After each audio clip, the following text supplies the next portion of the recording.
Good morning. It's a beautiful sunny late April morning here in Somerset, and I'm about 15 minutes walk from my home.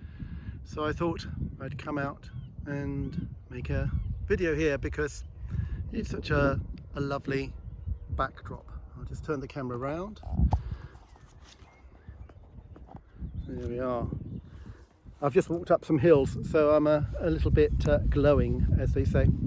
Anyway, I wanted to talk to you about the chapter I'm writing in my book, Music, Painting, Landscape and Me, just at the moment, which is an auto-ethnographic autobiography.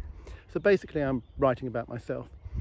And I'm doing this because I want to give a context for things that people will be reading in the book, a context about myself, to sort of imply where I've come from, the formative experiences in my life that have shaped who I am today, shaped my practice, shaped me as a person. Excuse me. But this is quite a challenging thing to do for a number of reasons, because the philosopher Heidegger wrote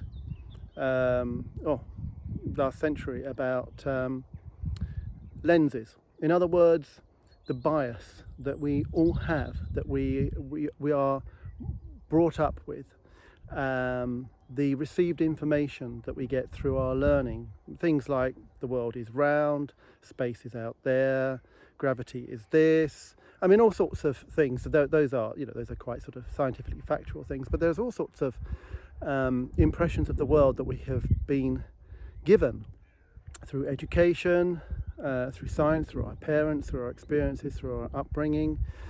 We have assumptions about the world around us that are based upon all these different things. We have some assumptions about ourselves built upon all these sorts of different things. So we're left with this sort of picture of ourselves that is built on a range of positions and biases and preconditioning and all sorts of information.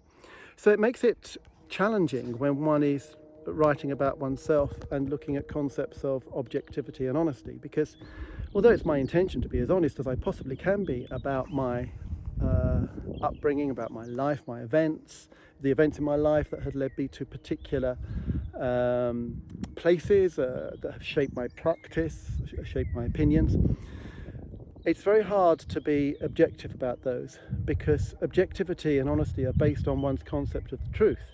But truth can only be based on what is objective and real. And it's very hard when one is perceiving things to know exactly what is real and what isn't real. We make assumptions that certain things are real, but we don't really have always a great deal of proof about that. So when it comes to writing about me, from the perspective of me, it's bound to be biased. I'm bound to be telling a story according to my own universe, according to my own preconceptions about myself. And as much as I try not to do that, it's impossible to separate myself from myself. As I've said in other videos, I just don't know how to do that. I have one brain, and I use that brain to recall memories, to relive situations, and then to analyze those situations in a different way. But if my brain is skewed in any particular way, if it's biased, if I'm looking through these lenses, then what I'm going to be seeing is what I'm going to be seeing, and that's what I'm going to be presenting through writing. So I do my very best to be objective and to be truthful and honest, but I can make no guarantees about that. And it's very much up to the reader to read what I say and then work out what it is that they think I'm really saying, or what they think it really is that I'm doing in my practice, or why certain events in my life have led me to certain positions or changed my work in particular ways. I'm not going to be spelling those things out because I think it's pointless, because I'm spelling things out from a biased position. Readers will be reading things from their own biased position, of course, because, like me, everybody has their own lenses, their own life's experiences that have conditioned them, that have given them their own biases. So everybody will see the world through their own particular eyes. And when I'm talking about what I'm doing, they will perceive that through their own particular eyes. So I have lenses through which I perceive myself when I'm writing, and the reader will have lenses through which they are reading and comprehending what I say. So all in all, it is a bit of a challenge to get across what it is that I think is relevant, and for the reader to deduce that. So I don't make any claims about what I'm writing as being fully transmissible. People will get an impression of me, and that impression will be formed according to their own particular life's experiences, I'm sure. But I hope that, in essence, there will be some kind of inclination about why I'm doing what I'm doing and how I've got to this point in life, why my practice has developed like it has, why I have the views that I have, and indeed why I'm actually writing this book in the first place. Because I think all of those life experiences have led me to this particular point. And I'd just like to say that in describing life's experiences, it's a little bit like trying to tell somebody what a strawberry gatto tastes like by describing the ingredients and then saying, well, you mix them all up and you put in the oven for 35 minutes, blah, blah, blah. If that person has never tasted a strawberry gatto, that list of ingredients and the process within which they're cooked is going to go no way toward telling them what the strawberry gatto tastes like. They have to taste it themselves.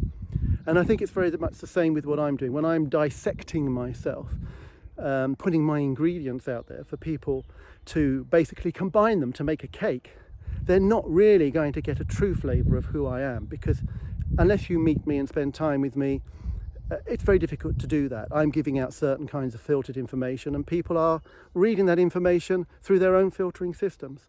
So I can't describe myself by giving a recipe, but I hope that the assumptions that people will make about where I am now and why I work in the way that I do will be informed, in part at least, by that process of me trying to explain through this autoethnographic autobiography why my practice is like it is. Anyway, enough of that rambling for now, and I'll speak again soon. Take care, and sorry for the glow. It really is quite a warm day. The sun is directly on my face, and yes, I'm sweating, so apologies for such uncouth behaviour. Bye-bye for now, take care and be safe. Bye-bye.